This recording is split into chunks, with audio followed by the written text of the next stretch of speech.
Hi folks, if you're a returning subscriber, welcome back, and if you're new to the channel, my name's Lindsay and I make fly tying and fly fishing videos. This week I am at Chew Valley Lake, located in the picturesque Chew Valley near Bristol.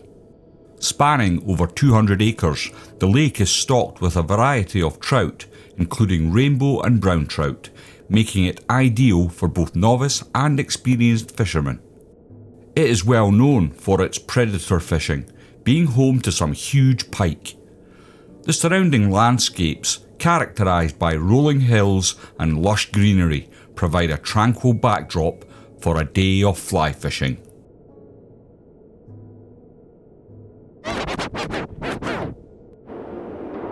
Unless, of course, the weather is like this.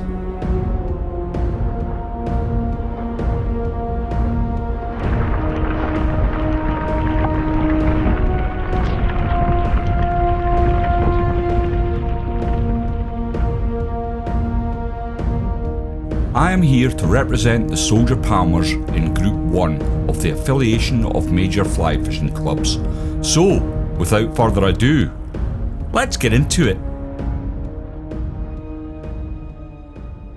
Chew Valley Lake. I have a love-hate relationship with this venue. Let's start with the positives. It is without doubt one of the prettiest venues in England. It does produce some amazing hard-fighting fish. The not so good stuff. The roads into the place remind me of a holiday to Cornwall. You really are taking your life in your hands. There is little mobile phone signal, so getting the sat-nav to work is somewhat problematic. To get to the boats, you have to navigate down a short but steep hill. It's the getting back up the hill at the end of the day that's the problem.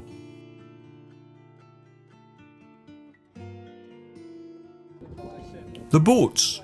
These boats were clearly designed with Oompa Loompas in mind and not 15-stone Scotsmen. Once you get your kit onto the boat, there is not enough room left for a packed lunch. Last but certainly not least, when there is a big wind, the water colours up faster than a speeding bullet. This is exactly what happened to us. Once afloat, the water clarity was no more than a foot. The reports said the fish were well spread, so it would be easy to miss them with the lack of visibility. I am often asked, what is the point of practicing the day before the match? The reasons for this are as follows. First and foremost, you can identify likely areas that the fish are located, both geographically on the lake as well as what depth of water they are sitting in. Once the fish have been located, we must work out the best way to catch them. This is a threefold exercise. Firstly, identify fly lines that should be shortlisted for the match day. Retrieves. We all know there are various retrieves, and it is important to work out what the fish want on the day. If you have had success in practice with a particular retrieve, then this is a good starting point for match day. Pick out effective fly patterns that you can then transfer to a smaller box. This avoids wasting time looking through your larger fly boxes come the match. Of course, you always have to remember the old military maxim, no plan survives contact. The weather can play a huge part in proceedings. Trout do not like change. A change in wind direction can completely scupper your day. The other most important factor, even if you get everything right, the fish get a vote. I was to practice with Vishan Gurung, and we were going to start our day fishing slightly different methods, with him starting off on a fast glass and a pooling rig. I was starting with a slow tip and utilised daddy patterns and hoppers.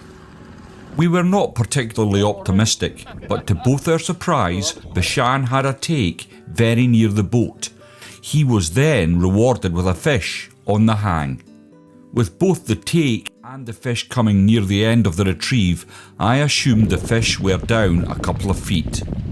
After switching to a Di3 sweep line, I was rewarded with a fish, to a sparkler booby. The fish took straight off the top and I missed another shortly after. back up to the slow tip. Guys, if you're getting some value from the videos, please don't forget to click that thumbs up button and consider subscribing to the channel. A small click for you is a giant leap in growing the channel. It is absolutely free and you can unsubscribe at any time. Let's jump straight back in. Working together to narrow down a method, we worked out that the flies needed to be in or near the surface. The fish did not want the flies moved particularly quick, so a slow figure of 8 was employed just to keep up with the line. Our teammates were not faring so well, until near the end of the day when Jamie Thomas struck gold and found some clear water and a healthy head of fish. Taking 5 fish in an hour was certainly worth close consideration for the match day. Chatting with other anglers, it was evident that it had been a tough day. We had a method and an area, and confidence was high amongst the team. Sadly, in the night the wind blew hard and the rain came down relentlessly. Next morning there was a change in wind direction and we were all hopeful that it might still be alright. I was fishing with Ray Simpson from Tunbridge Wells, and at the start the wind was tolerable. 4 of our boats headed over to the far shore, only to find the water had coloured up. We both managed an early fish and Ray was unlucky not to increase his catch to 2 as another wriggled free from the hook.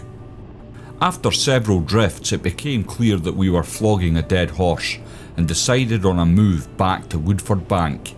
It was like a different fishery and we were able to fish in a much more controlled and comfortable manner. Ray got another fish almost straight away and this boosted our morale. The fish were there to be caught, but they were not coming easily. I was unlucky as a fish snatched my dropper fly and snapped my leader. Then on the same drift I managed to get one all the way to the net for it to come off. If it wasn't for bad luck, there'd be no luck at all.